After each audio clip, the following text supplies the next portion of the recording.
You ready? Okay, hey everyone. Welcome to The Field Between. My name is Ahmed. My name is Yasmin.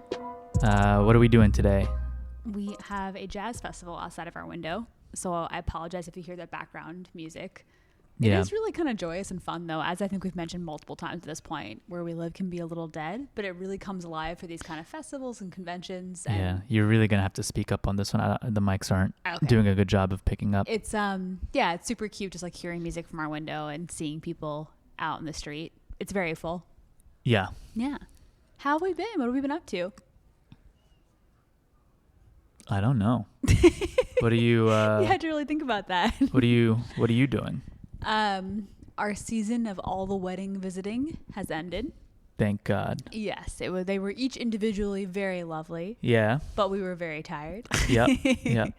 So this weekend we were just here at home in Pittsburgh, and it was honestly really nice. I feel like it was very needed to like do laundry and see friends that we have here and just kind of catch our breath a little. Yeah. Yeah. I feel pretty rejuvenated. I feel like I was kind of running on fumes a little bit. Yeah, same. Yeah.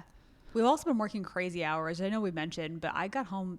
I mean, this is not normal for me, but I got home on Thursday at like 10:30 or something insane. So yeah, having a weekend to kind of recuperate is nice. Yeah. So a lot of people say self-care, very important. Yeah, self-care, also just life balance. Yeah. Oh, life balance. Work-life balance. That's right. All the things. Anything else new with us? I'm trying to think. I've been training for, I think I've mentioned that my dad and I are going to do a 7-day bike ride from Pittsburgh to DC. Yep.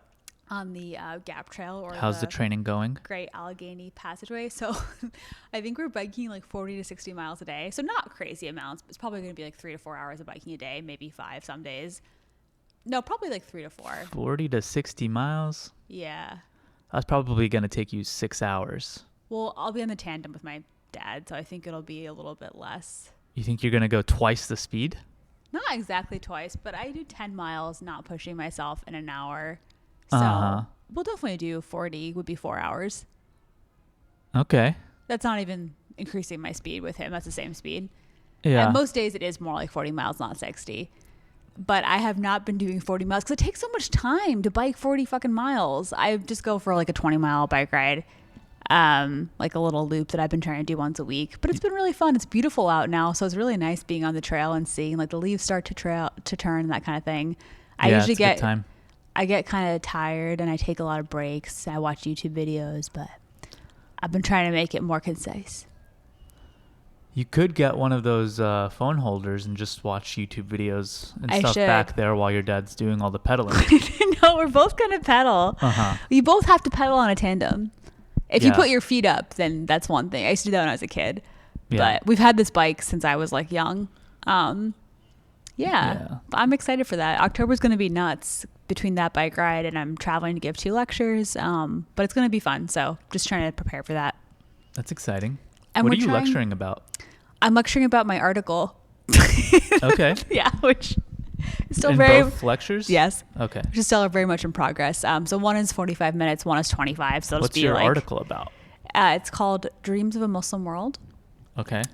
It's about early 20th century American conceptions of a Muslim world, kind of building off of Jamil Aiden's work, who was on my dissertation committee. The idea that there is no Muslim world, but it can be powerful to imagine one. And so I'm looking particularly at Muslim groups in the early 20th century and kind of how they conceived of a sacred world and how that kind of helped them shape their identities and narratives of self. So really specific down to like building actual spaces like mosque spaces and farming collectives, but also kind of imaginations of India, imaginations of Mecca and Medina, imaginations of Egypt. It's fun. I've been reading a lot about geography and space. I have a really good intro. The rest is still very much forming. You want to hit us with the intro? Well, it's just like I could read you a little bit. Do you really want to hear it? Do you have a good hook? I think so. What's your hook? Okay, I'll pull it up. Definitely no one asked for this. How many words do you have so far? It depends on how you define words. I have I have a pretty straightforward definition of what a word is. Do you really want me to read the first paragraph? Yeah. Okay. So, Dreams of a Muslim World, Early 20th Century American Mappings. That's the title. Introduction, The Men and Their Maps. 4448th Wabash Avenue, Chicago, Illinois. The year is 1922, and Mufti Muhammad Sadiq, the first Ahmadiyya Muslim community missionary to the United States, surveys the first mosque in the United States. The building is a modest, repurposed two-story house. Below the second floor bay window is a sign in Arabic, the Mosque of Allah. Topping the bay window is a petite dome flanked by thin whittled rods impersonating minarets. Yeah. It's October and the Chicago air is already crispening. Mufti Sadiq is a long way from his birthplace in Punjab, India, but for now he's home. Ooh. That's the first paragraph. Oh. But he wasn't imagining this. No, that's the actual. I'm starting off with like actual spaces and kind of building myself into imagination and thinking about the connections between them. Like, what does it mean to like imagine sacred architecture is originating in India, and then what does it look like to reproduce that in Chicago? Yeah. So anyway, and we have also been busy trying to get the space ready to open the cafe. We've been doing our own imagining of space.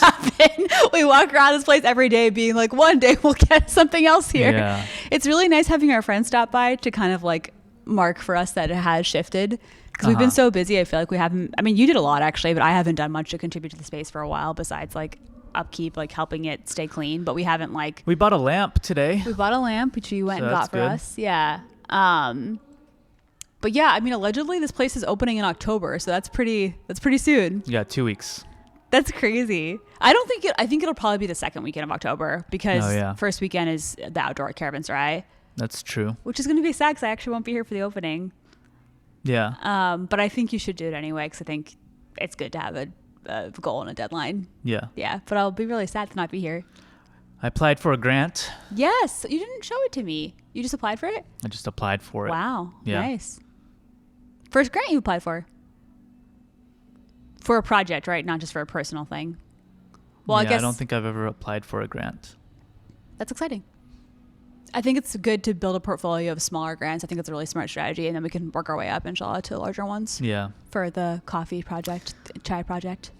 Yeah, we got some pretty rough news though, that Hassan Minhaj decided to partner with with Kolkata Chai.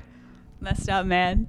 Kind of fucked up. It's so cute though that that's like an investing opportunity. Like chai is really having a moment. We honestly have to. Is. We There's have to all make these moves. Different pop. Yeah. Well, I mean, we've been making moves, for all these people, chai is about money. It's an investment. Chai is about. I would like chai to be about money for us too. Think, chai is about people. Community. That's true. I mean, I agree. There's a lot of beauty in that. Community without tea. Wow. Yeah. What? Yeah. I guess. And you also can't spell community without money. Wow. You got a special spelling system. Yeah. There was also, I think I sent you like this crazy chai like competition in DC. Yeah, that's true. Which I was like, that's pretty cool for like who can make the best chai. Yeah. Yeah, it's definitely a thing. I will say, I think it's so this company, as far as I know, I guess they reopened their cafe, their actual cafe, but so they have a brick and mortar? It was a brick and mortar that then during pandemic, I guess, went online, and they were just selling some sort of chai mix. And my personal feeling is that no chai mix is good, because there's no way that you're going to scoop out all the different ingredients in the right proportions out of a bag, you know? If they were finely mixed, but I agree. I feel like there's no way it's going to be as good as like. Then you're just using a bunch of and that's the thing is you actually like grind your spices before you use them. Or like use a pestle and mortar. So that's like a lot better. I don't know. I don't know what this chai is like, but it seems like a soulless VC backed endeavor, and I think it's cute though that it's. I think it's blasphemous. I think it's cute that like a rich brown guy is backing it. I think that's sweet. Who should we get? I mean, who's left? I guess Riz Ahmed is the big one. Yeah. Kumail Nanjiani. Yeah. Let's go for Riz. Yeah. Yeah. I think that's the move. Okay. Riz Ahmed. Are there any like lady tycoons that could back us? There's Mindy Kaling. Yeah, she's all right. Politically weird. Is she? Is she just like very Democrat? Yeah. Oh, you know who I like? Lily Singh. She's kind of fallen off, but she used to make the Superwoman videos. She's sweet though. She could back us. Okay. We'd accept that. What about the lady who's a young woman? I gotta get a Miss Marvel placement if they do a second season. Yeah, some product placement. Where she drinks and she's like, "Oh wow, that caravanserai chai. Caravanserai chai is very nice. Much better than Kolkata chai." I can tell. Yeah, it'd be like chai wars. Yeah. Oh my gosh. Yeah. Yeah, we gotta create some intrigue. Or who? I don't know who else. There's probably other people we're not remembering, but Rami. I guess there's like a bad politicians. Pramila Jayapal. Who's that? She's like a rep from California or something. She really fucked up the Medicare for all vote. Oh, we don't want her. No, and we also don't want that local lady who thankfully I guess we could get Kamala Harris. She is half Desi. Yeah. We could have that moment. She had that whole cooking thing with Mindy. Yeah. Yeah. No, I'm kidding. I wouldn't let her. You wouldn't stoop to that level. I'd get Joe Biden first. Really? Oh yeah. I'd rather have Kamala. At least she's Desi. Yeah. Or we get brown face Justin Trudeau. Oh, that's a good one. That's a good.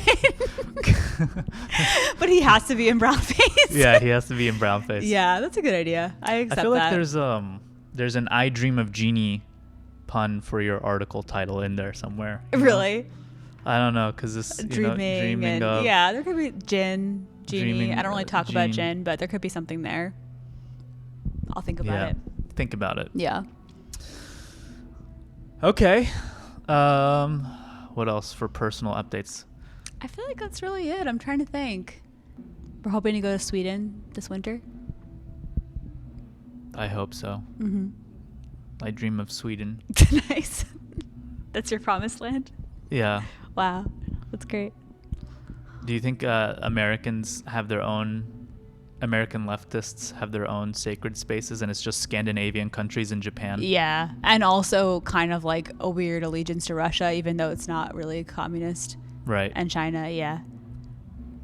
Yeah, they just kind of dream of Bolshevik Russia. Yeah. Like 1917. Not with us, yeah. Yeah. Yeah. Okay. All right, let's get into it. I've got a segue from that for an item. Okay. Speaking of a space that's being constructed that is a little dreamlike, but perhaps... Oh, yes. Perhaps a very nightmare. Sacred space. I think I know what you're going to bring up. Yeah. So I have a clip here that I sent Ahmed. They're building Neom. Yeah. Which you were way ahead of. I mean, you talked... I don't know where on the internet you are, but there are things that you sometimes like are hip to, like kind of a year before the general public. Mm-hmm. Where did you first hear about Neom? Tell us a little bit about it, and then I'll tell you about the clip. I don't remember. You were just somewhere in the depths of the internet. I think it was probably one of the podcasts I listened to that was talking about it. Yeah. Yeah. So tell us the concept. So Neom is Mohammed bin Salman's future city. It's a planned city out in the desert in Saudi Arabia. And it is being built. The first project of it is called the Line, which is a 3-mile long line. And that's what that's the idea. Like, that's the idea for a fucking city where they expect people to live. That's the thing that drives me nuts, is that they don't think from the perspective of what do people need. They think, this is cool. what is good branding? Yeah, and this is not even that, but like that's where their heads are. They're like some cities are circles, some cities are, why not a line? Yeah, they're just like, oh wow, a shape, right? Like it just like it reeks of like a fucking 59 slide deck from McKinsey. That's just like, here are different shapes we considered. We thought of circle, we thought of square, triangle. Like the first 10 slides are just shapes. And then they're like, but what does each one of these contain? A line. Whoa. True. Anyway, so they're building that, and it's supposed to be like a 3-tiered city where it's just like the top of it is like this like luxurious layer where people are shopping, whatever the fuck. Second layer is the transportation layer, right? So that's how you get around the line, because it's a 3-mile long fucking line. And then under that is like the logistics, where probably all of their like slaves are going to work and make it and give it the appearance of automation. Yeah, that's definitely the darkest thing. It's very much like, in Disneyland and Disney World, how like when the character's not in character, they have to travel underground in tunnels. Yeah. And then they pop up and they're like wearing, which like makes sense for a fucking theme park, but like for a city is incredibly dark. This idea that people would just be kind of like literally working underground. Yeah. Whereas like, I mean, in a lot of the Gulf and Saudi in particular, I mean, all labor is imported labor practically from like South Asia and from the Philippines and other parts of the world, and those folks are already treated like shit. So if you really can't see them, I can only imagine how much worse it's going to get. Yeah. Not to mention that because they've been doing all this cloud seeding and they can't really control it, and I feel like cloud seeding is probably, this is based on very little scientific knowledge on my part, but just some assumptions, is that as climate change gets worse, probably the cloud seeding technology is like less predictable because it seems like it's been flooding parts of the Emirates and like Bahrain and all that. Give people a little context. I didn't know what this was until you told me. So cloud seeding is supposed to be like a way to kind of create artificially rain, right? For places that are dry. Right. Yeah. So you kind of like put something up in the atmosphere that forms clouds and then it creates a storm and it rains, right? But it's been like flooding Dubai. Like a lot of the floods that have happened recently, I think people saw video of, was because of cloud seeding. And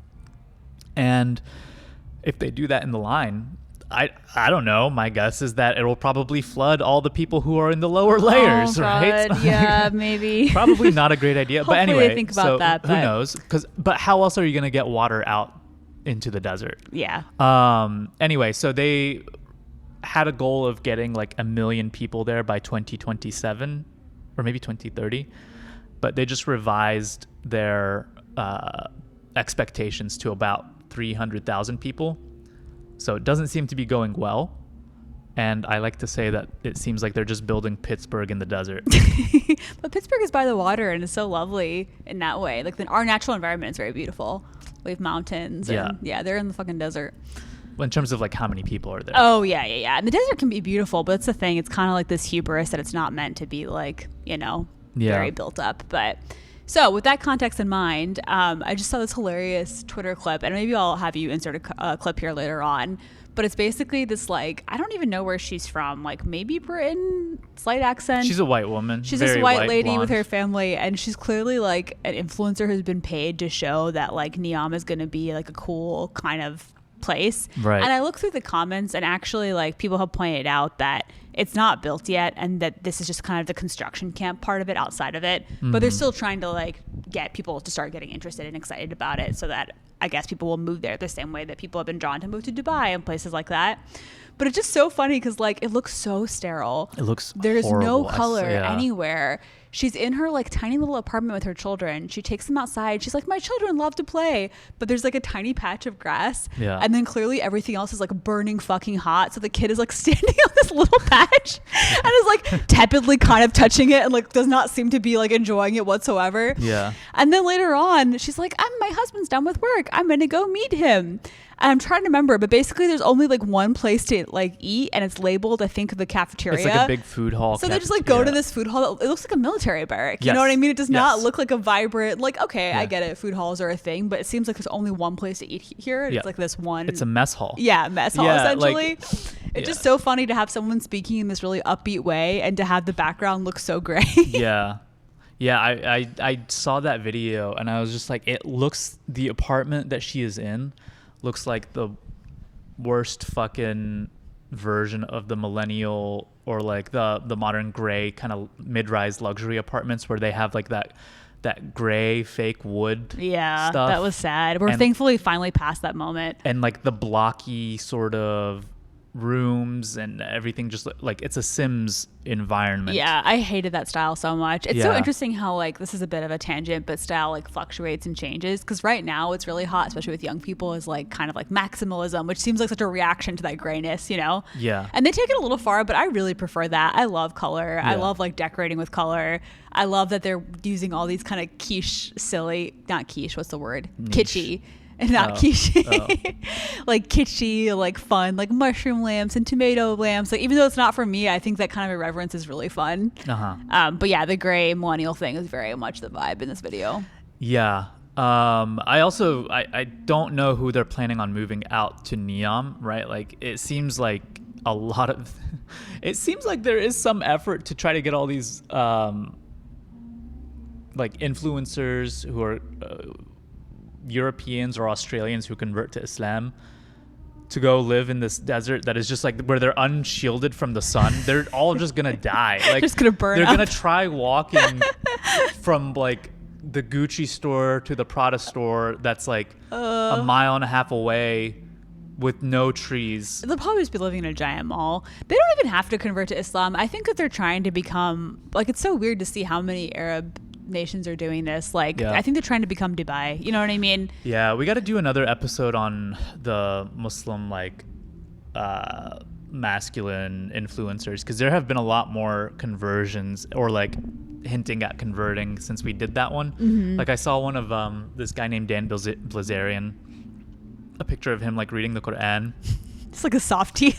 But he's like a guy who's spent his entire life being like, this is how you pick up chicks, and like, well, a lot of those men, like, as we yeah. discussed, like, they're just looking for an excuse to be misogynist. Yeah. And he, like, I don't know if you remember, one of the scandals that he did was he had like this like pool party where he had a bunch of porn stars over, and he threw one of them off of his roof into the pool, but like she hit her leg on oh god, he like broke her leg. Yikes.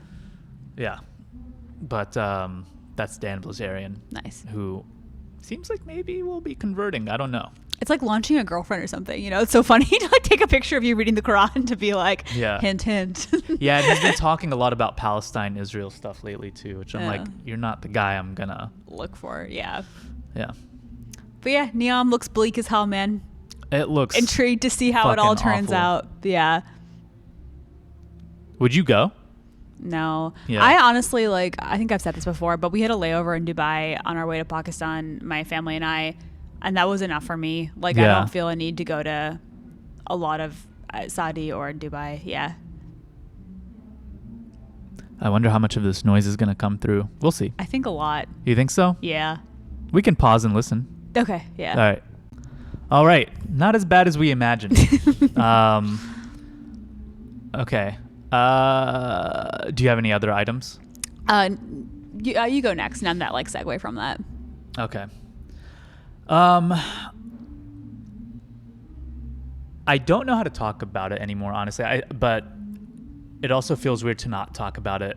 Like, just what's been happening in Palestine over the last several weeks. I feel honestly like I'm also not the person people should be listening to, because there are a lot of people who have been doing work on it and reporting on it their whole lives, and you should listen to those people. But like I said, it also feels weird to just not mention the insane escalation that Israel has been pursuing. Should we just kind of hit on what's been going on? Yeah, in Palestine and really in the wider region too, which is alarming. Yeah, so I guess maybe we'll work backwards, but starting with yesterday, they raided the Al Jazeera offices in Ramallah, which in the is West Bank, the kind of the administrative capital of the West Bank. Yeah. Which is just an insane like freedom of press violation. Totally crazy. And told them that they had only an hour or something to get out, and that they had to be gone for 45 days. The picture is crazy because they go into the Al Jazeera offices and you just see they're already pointing their like machine guns and weapons at the door as they're opening, as if journalists are going to have weapons or something like that. Yeah. And inevitably, or invariably, every other time that they have blacked out media in this manner, it is immediately followed by just horror. So it's terrifying to just imagine like what they're planning.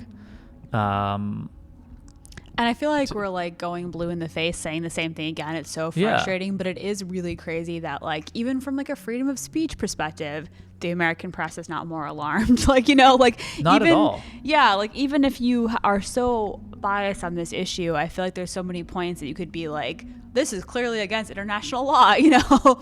Yeah. It's I mean, you just like remember like how the U.S. just kind of, even with an ally like Saudi Arabia, they were just like, I can't believe they killed Jamal Khashoggi and like did that. But then didn't do shit about it. But yeah, if Putin imprisons a journalist, right, and they're just like, oh my God, what an awful dictator. This and the fact that people imprison and silence journalists, that's the thing that the U.S.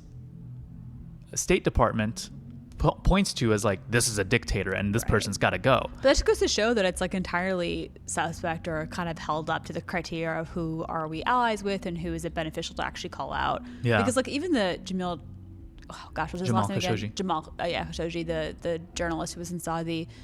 I mean, there were no consequences, which is kind of crazy for like, you know, an American journalist being killed by a government. Yeah. Yeah. Let's see. On top of that, I mean, Israel did a couple of huge attacks on Lebanon. So 2 waves of the pager attacks. Kind of just having implanted explosives in telecom devices and making them explode. And that was like not even a clear military objective. Like it was just to like sow fear. It's like the definition of terror. Like it's to sow fear in people's hearts that they like can't trust any of their devices. People are understandably now very paranoid in the entire region about like their cell phones, their laptops. Like it's very, very psychologically scary. Yeah, well, and they try to pass it off as like this highly sophisticated, targeted military operation where they're like, oh, only Hezbollah uses these pagers, right? Which by now we know it's not just pagers that went off. It's like several kinds of communications equipment, right? Like, and pagers are also used in hospitals. Pagers are used, you know, by elderly people, you know? So it wasn't targeted. And in fact, it killed children and maimed a lot of bystanders. And they try to make it seem like, oh no, everyone who was injured was Hezbollah. The other target or like goal of that operation is not just to sow fear, but it's also to overwhelm the healthcare system, right? Because they create an emergency and suddenly thousands of people have to be rushed to the emergency room, and they want to overwhelm them so that it's harder for people, right? Like they just want as much suffering to happen as possible. Yeah, and just to kind of like add to your point that this wasn't narrowly targeted, I mean, whoever buys a pager, there's no guarantee that it stays with that person, but also when someone blows up who's holding a pager, there are people around them that are innocent bystanders. Yeah.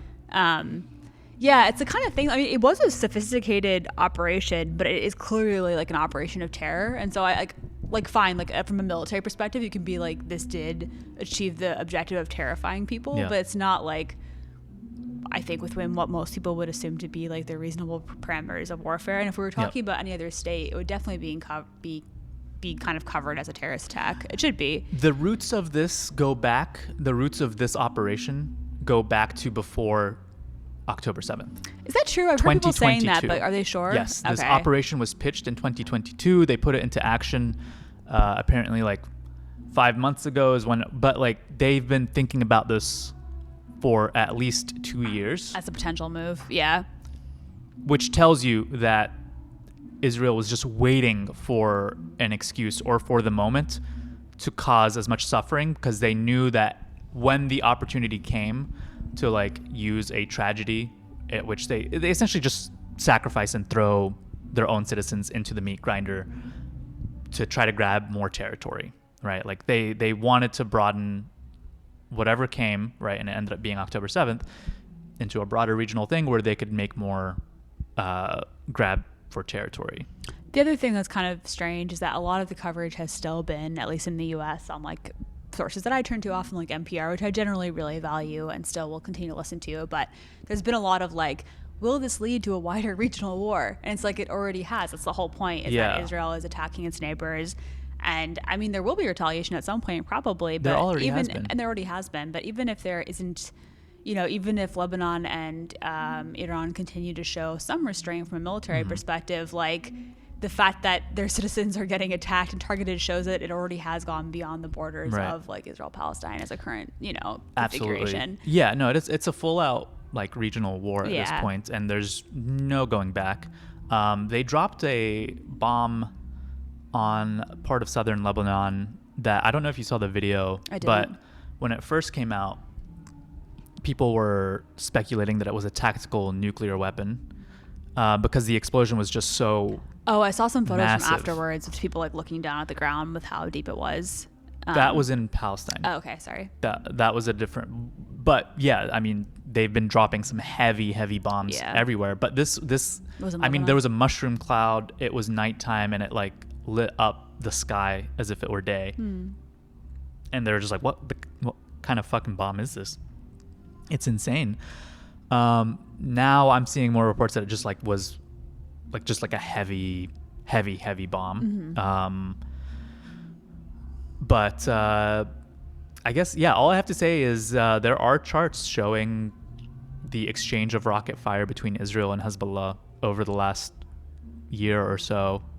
And you can see how many rockets Hezbollah has sent into Israel, and you can see how many rockets Israel has sent into Lebanon. And I think that graphic speaks for itself. I mean, the bar for Israel is about 7 times higher than Hezbollah. Right. So it really seems like that alone, it tells a picture that they know what they're doing in expanding this, and that is exactly what they want. And they don't care how many of their own citizens actually get killed. And they almost need there to be some retaliation in order to justify their continuation of the war at this pace. You know what I mean? They almost need to kind of drum up conflict or additional conflict. Yeah. So Hezbollah did send rockets into Israel last night, and actually a few of them landed, but I haven't seen any reports of anyone being hurt because a lot of the citizens went into their bomb shelters overnight. And the reporting is that, I mean, you just see like all the state Twitter accounts and stuff like that just being like, could you imagine living like this where you have to hide in your bomb shelter? I'm like, I'm sure every single Palestinian person wishes they had a fucking bomb shelter. Yeah, of course. But even if they did, it wouldn't matter because you're dropping bunker buster bombs on refugee like tent areas, right? Yeah. Like that are leaving massive 30-foot craters in the ground. Yeah. So it's just like so. It's indescribable just like how angry and crazy making it is. Like I feel like over like the last week, especially just because the escalation has just been so blatant, and the lies and the misinformation has been so easy to see through, but it just seems like there's not even like a pretense or an edifice of trying to be the good guys anymore, and no one in the government is saying anything. And in fact, back to just like US politics, like Kamala Harris is just coveting or courting like endorsements from fucking Dick Cheney, and I don't know if you saw like a bunch of like former like Bush State Department people or like administrative people like also endorsed her. Yeah, I did. And you're just like, fuck her. And she also refused to meet with the uncommitted delegates. And they just officially decided to not endorse. Yeah, I was going to say, I think that they've given up on trying to. Yeah. Yeah. So yeah, I don't know. Things look bad, and I'm not even like sure what to say or how to talk about it anymore. I think it's helpful to give an overview. I think you did a good job.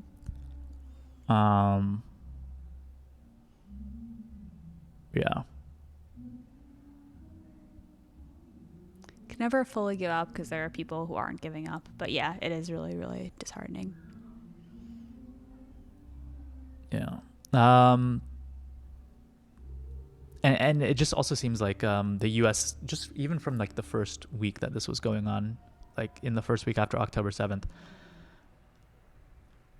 our eyes were like on Iran. They're like, oh, we want to go to war with Iran. How do we make that happen? And it seems like everything's falling into place to make that happen. And like, I think we've been clear about this. Like, I have no respect for the state of Iran and for most of their politics, but like, that doesn't mean that it's okay to attack a sovereign nation. That doesn't mean it's okay that, like, I mean, also we are so the bad guy in so much of this story in terms of like dropping the nuclear deal that was brokered under Obama, you know, like Trump's completely like burning that to shreds. And I mean, even just going further back in Iran's history, us backing the Shah, like the CIA backing the Shah before the revolution, 1979. Yes.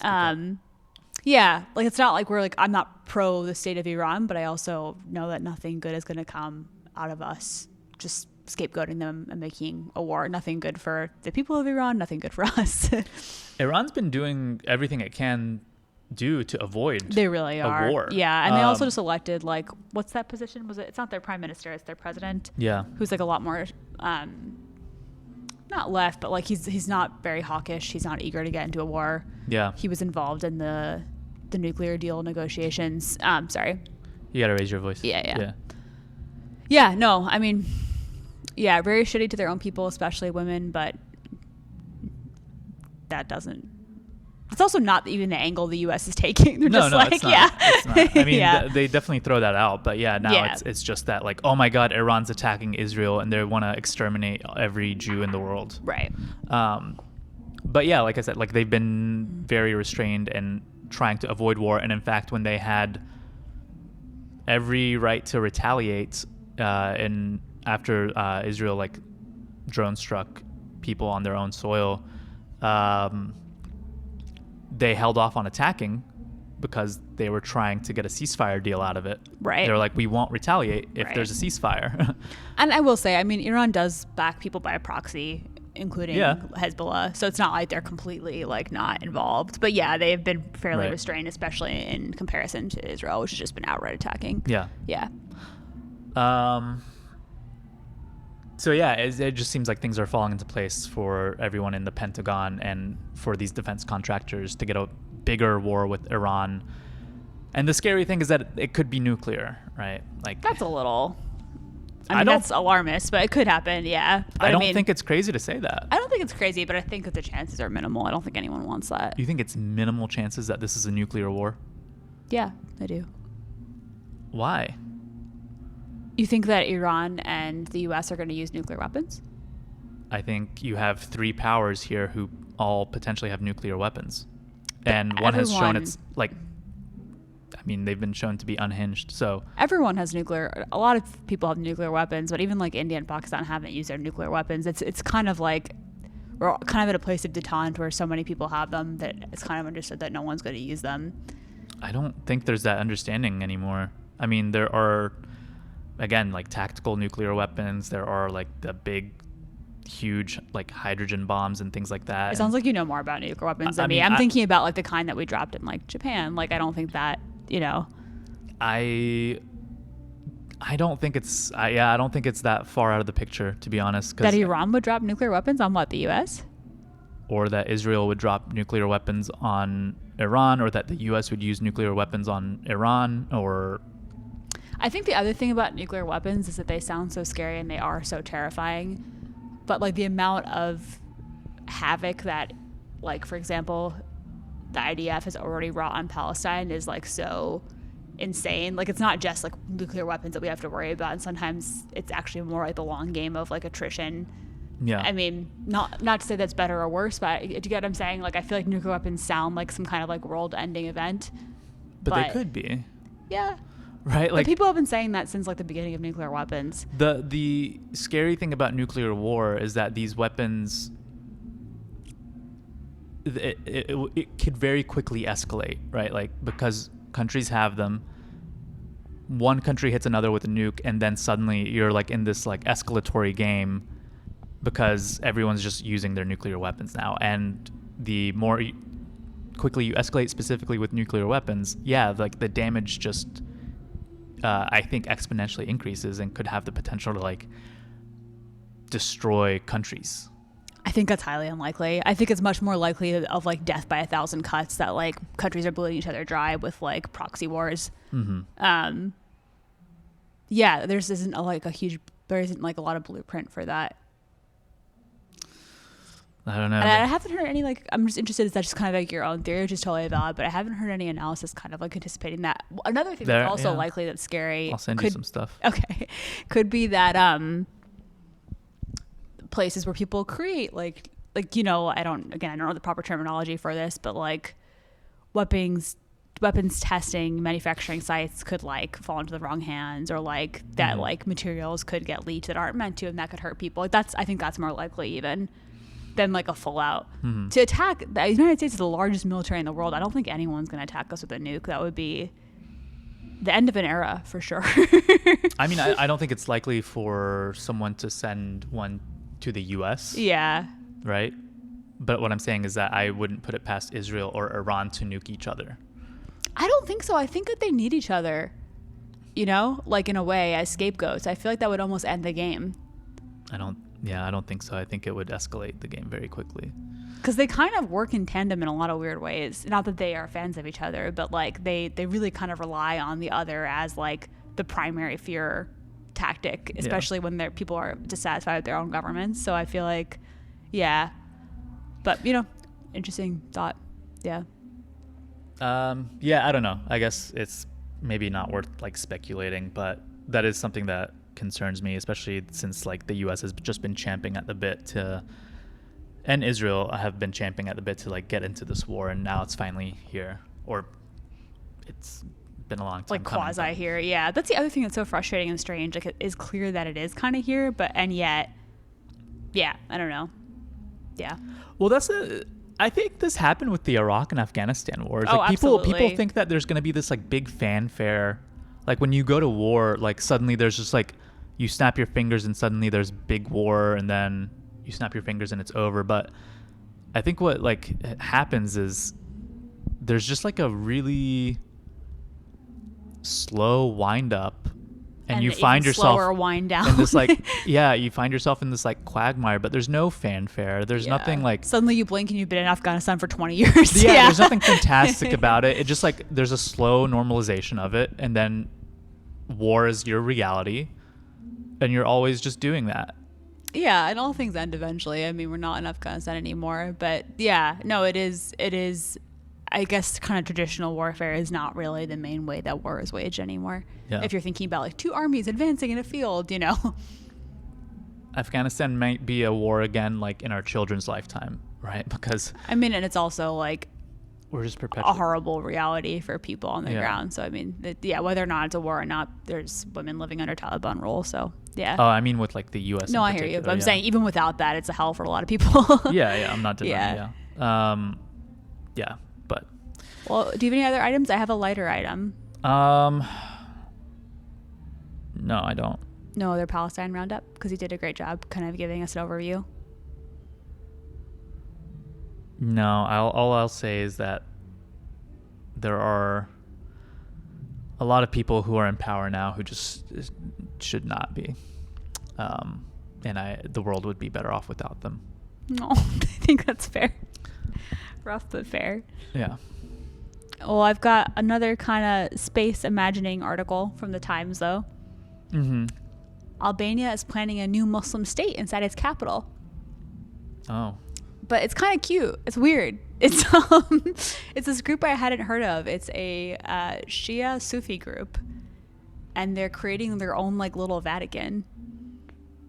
With like the support of the Albanian government. They're going to be like quasi-independent as a territory. Mm-hmm.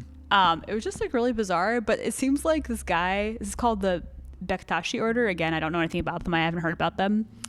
But their leader, Baba Mondi, just seems like really excited for all the like the passports and the paperwork. Mm-hmm. But he basically is kind of like making a deal out of how like he represents a moderate form of Islam, which I think is a little bit of like a I don't want to be too harsh, but He's definitely playing to an audience. Yeah. But I'm kind of like, whatever. If he's playing to an audience and he gets to have like a little capital, I guess that's fine. Mm-hmm. Like, whatever. He's like, people should come here from all over the world to see what tolerant Islam looks like. Yeah. It was just a really funny bit. I had never heard of him. I had no idea that this was like a phenomenon. But yeah, his main thing seems to be like, oh, we are the moderate Islam and we want people to come travel here and see that. No. Which I don't think you have to go to Albania to see that. Albania is a weird choice. Not my... Yeah, I didn't like... Okay.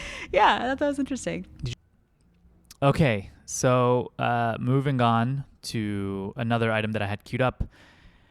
Full disclosure, we actually recorded a part of a segment about Mark Robinson and all the news he's been getting over the last week, and the audio glitched and we lost that. But we are dedicated to bringing you the truth here at Feel Between. So it's kind of just summarizing those articles is that obviously over the last week, CNN reported that he's been using this moniker across a bunch of different websites, namely one porn website called Nude Africa, where he made a lot of posts about how he wanted to have sex with his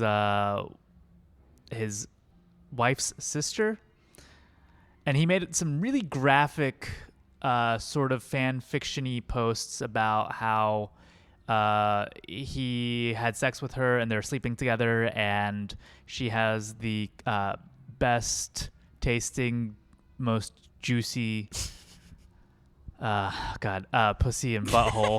You can do it. You're a good boy. and then there's like other posts. Up. You didn't give any. So this is the Lieutenant Governor of North Carolina. This is Lieutenant Governor. Yes, sorry. Running okay. to be governor. Yeah.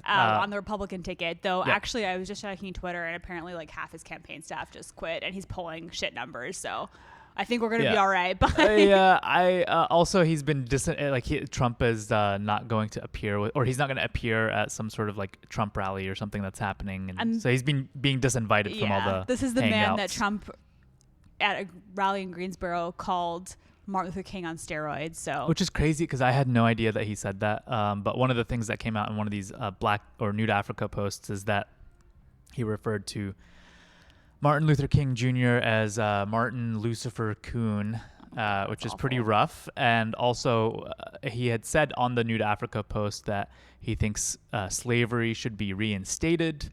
Calls himself a black Nazi, which is like the most self-hating Calls himself thing a black Nazi humanly possible. Also, just like we were talking about this, but who posts on porn sites? Like, I didn't know it was a place that people were dialoguing.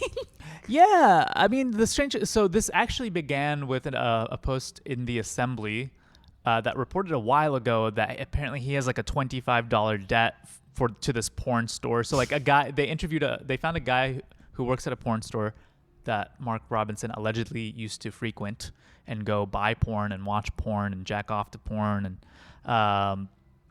And so this guy was saying that Mark Robinson would go into a store and apparently has like a $25 porn debt.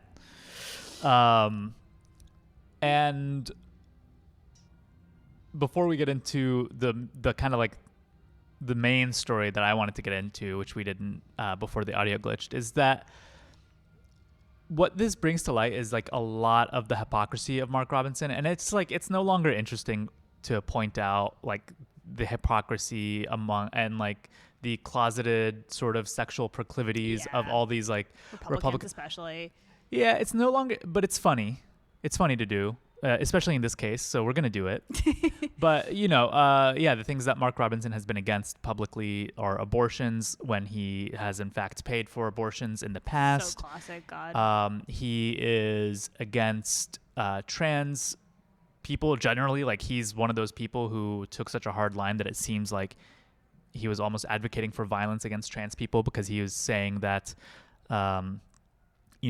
the same thing that Republicans always say, which is that they are sexual predators who just want to look at women in locker rooms.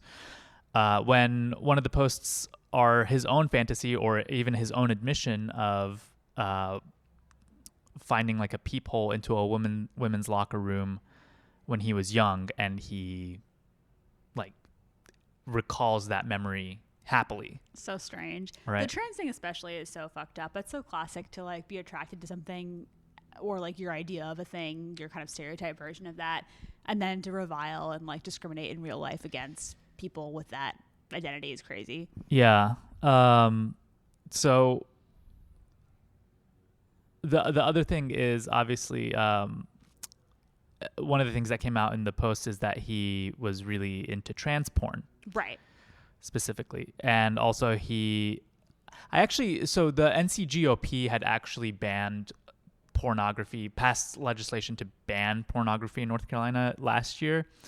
But I think it only targeted Pornhub. Which really confuses me because I'm like, aren't there other porn sites? Like, I don't really get it. Yeah. So I'm not really sure, but it led to Pornhub, I think, essentially blocking its website from North Carolina IP addresses. Gotcha. I don't think Mark Robinson was actually ever on the record supporting legislation. Maybe he was just like sitting there sweating. He was just like, "Oh, my community." He's like, oh, not my beautiful community, not my pornography. My place to air my crazy thoughts. Yeah, he was just like, he's just like quietly mourning the loss of his own community. He's like, oh, but the story that I was really excited to get into was the one in the New York Times Magazine, rather. And I won't read all of it, but it has some pretty crazy things in it, kind of just following on him saying that slavery should be reinstated and that he's a black Nazi. Some of his other posts, let's see.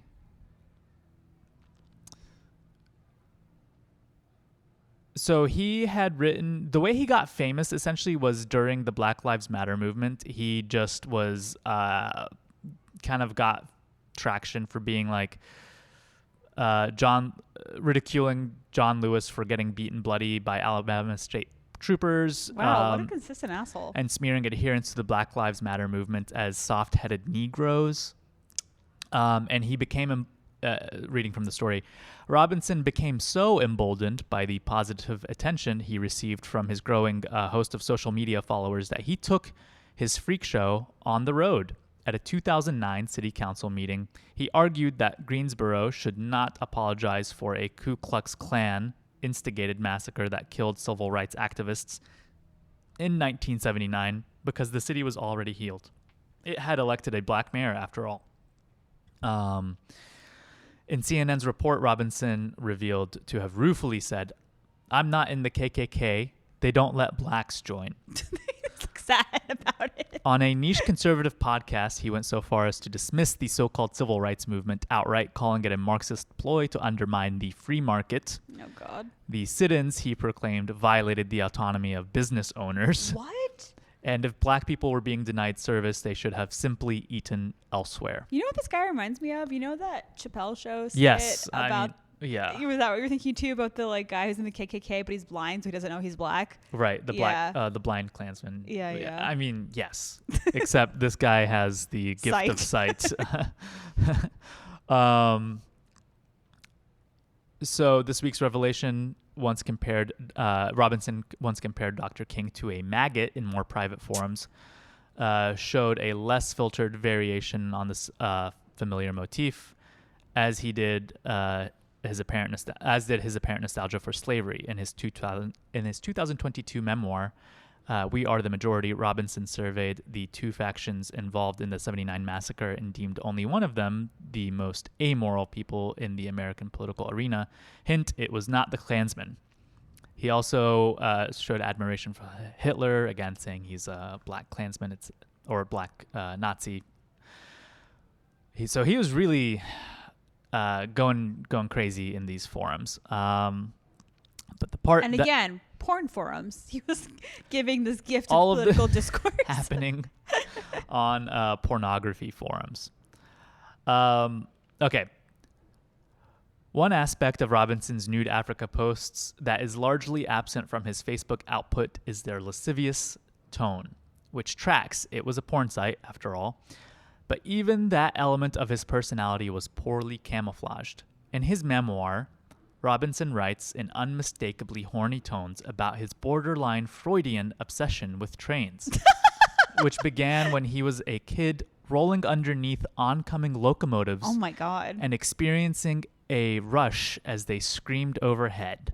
I can't imagine, like, if you were a parent, that's fucking terrifying. What a strange proclivity. My kid is getting horny under a train. I'm not sure what to do. Yeah, like threatening their Maury. life. Yeah. Yeah, that's like something you would see on Maury. He confessed to giving them borderline sexual nicknames like Big Dirty and stalking them across Guilford County. Wait, where's Guilford County? That sounds familiar. That's where Greensboro is. Oh, okay. Yeah. Trying to talk to them. There's Big Dirty, he would say aloud when he spotted one. And he's trying to hide from me. But I see him.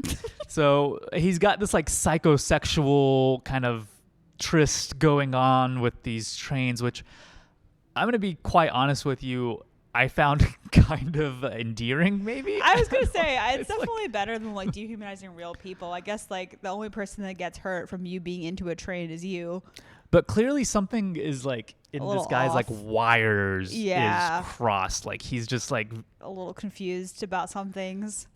Yeah. Like he just like can't express himself sexually for some reason. And so it comes out in all these like weird closeted perversions. I guess. Like in another life, like he may have just been like a shitty erotic novelist, like self-published on Amazon. But some of the stuff like the like irony of like him not supporting abortion and then like, paying for an abortion. Yeah. And then him like, being against or supporting anti-trans legislation, but then being sexually attracted to people who are trans. Like, this is definitely like very far afield of that. Like, this is like too random. It doesn't really fit into that pattern even. Yeah. At this point, I wouldn't put it past him that maybe he's also dyslexic and just like sees trans online and thinks trains. It's like connected in his brain. Or vice versa. And then, he just is like getting horny for both. Maybe he also takes it out on the trains. Maybe there's like pro-transportation bills and he's like, fuck the trains. They've never loved me. Like literally he wants to fuck these trains. Could you imagine just being, that's so scary. I know. Going under a train, waiting for it to pass overhead and just like feeling horny. I'd be terrified. If you had to be sexually into an object, what object would you pick? Like not a sex toy, just like an everyday object. Because I'm not sexually attracted to objects at all, obviously. But I see that some objects have a sensuality, but I don't see that for trains. Like slime, and like sand. Like I see that that's sensual, and that engages your senses in a heightened way, even though I don't personally find it sexual. Yeah. What do you have anything that's borderline like that? Maybe bread for you, that would be your sensual thing. Yeah, I think your starter. I think that's you projecting. No, I don't feel anything sexual about not sexual, bread. Sensual. Sensual. Yeah, like the precursor to sexual. I mean, everything is sensual. Not everything is sensual. Sure. Not in a positive way. Okay, then bread is not sensual. It's a sensory experience. Like. But like the starter, you feed it. There's something like sweet there. It's not sexual. I feed the cat. Yeah, that's true. What are you talking about? All right. Maybe you should go work for the Mark Robinson campaign. I hear there are some openings. No. Trains are where I draw the line. That's scary. But I just thought that part was hilarious. But that is hilarious. I'm glad to see that this man's entire campaign is just imploding. Something that we also mentioned earlier, but I think is worth mentioning now. It seems like his wife is also in her own kind of scandal because a nonprofit that she used to run and is now shuttered owes the federal government around $132,000 because they just reported billings that they just never actually paid, and so it was basically a front. It seems like it was a front. Well, it sounds like they deserve each other. Yeah. I wonder how she feels about all this like commenting on sex forums. I don't wish that on anyone. That's very embarrassing to come to light about your partner. Yeah, what would you do if you found out that I was on, I guess, if you nude Africa or a lot of questions. Hey, I was born in Africa, so it makes sense. You don't identify as an African Nazi, but or any kind of an Arab Nazi. I don't know. Or any kind of Nazi. Any kind of Nazi. Yeah. I don't know. I mean, if it was just that, and like apart from all the like awful shit he's doing to real world policies and people, if you just had like a weird sexual perversion, I'd have a lot of questions. But if you hadn't like hurt anyone, because that's the thing, like he's actually hurt people, you know what I mean? Right. And then like been a hypocrite. Yeah. I guess I would like to think I'd have some compassion, even though I probably would kind of confuse me and just make me feel like I don't know you intimately the way that I thought I did. Yeah. Yeah. It'd be hard from her perspective. What's worse is is it the black Nazi thing, or is it the I'm sleeping with my wife's sister? And she part has the best butthole I've ever seen in my life. That's like actually unforgivable. That's crazy. Yeah. Like I said, I cannot read these other posts on here, but I gotta show it to you after because it's like it is disgusting. It's a lot of like kind of sophomore. It's a lot of pee and butt and. Is it also like poo and defecation and? No, not that. Okay. But it's just like really just like descriptions of. So many men in power seem to really be in. I mean, it's such an old trope, but do seem to be into pee. It's really interesting. Yeah. Yeah. Well. Okay. Well, I think that's.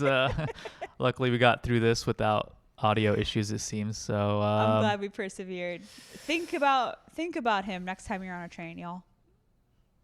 Just think.